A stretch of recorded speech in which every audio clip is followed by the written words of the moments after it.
and then each company would be issued enough for their men. And then each of the officers in the company would divide it by platoon or squad or whatever.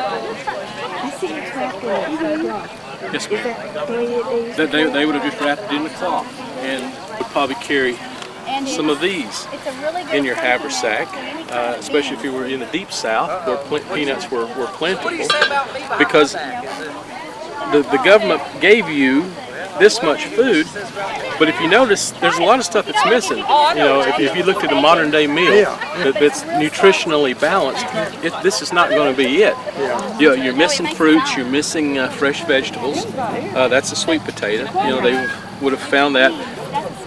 Whatever was in season, you would have found in their haversack along with their issued rations. You know, they might have found some apples.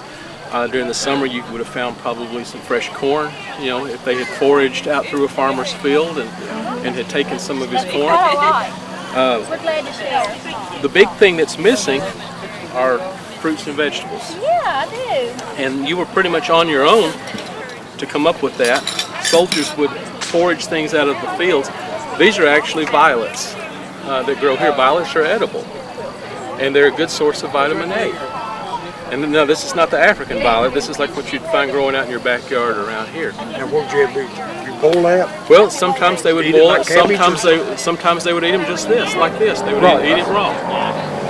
They would also pick a lot of wild onions. Onions are a pretty good source of vitamin C, and actually these will keep you from getting scurvy. Scurvy is the one thing that you got to really worry about if you don't have fresh fruit and vegetables. And your teeth fall out and all kinds of bad things happen to you. By the time that the war was over, the Confederacy was broke. You know, they couldn't get food to where it needed to go. The men of Robert E. Lee's army in Northern Virginia were pretty much on their own as far as supplies. They would capture supplies from the Union occasionally. Sometimes they would actually get some bread brought to them. But most of the time they lived off of squirrels and groundhogs and rabbits and whatever they could forage out of the fields like that. When they surrendered at Appomattox, they were so close to starvation, the Union had to feed them, you know, so that they'd stand a chance to get back home. I mean, they were that far gone. Their daily ration. That was pretty hard to get, especially in the South, because the Union had blockaded the entire coastline of the South. And you could see they actually, the British off out of Louisiana.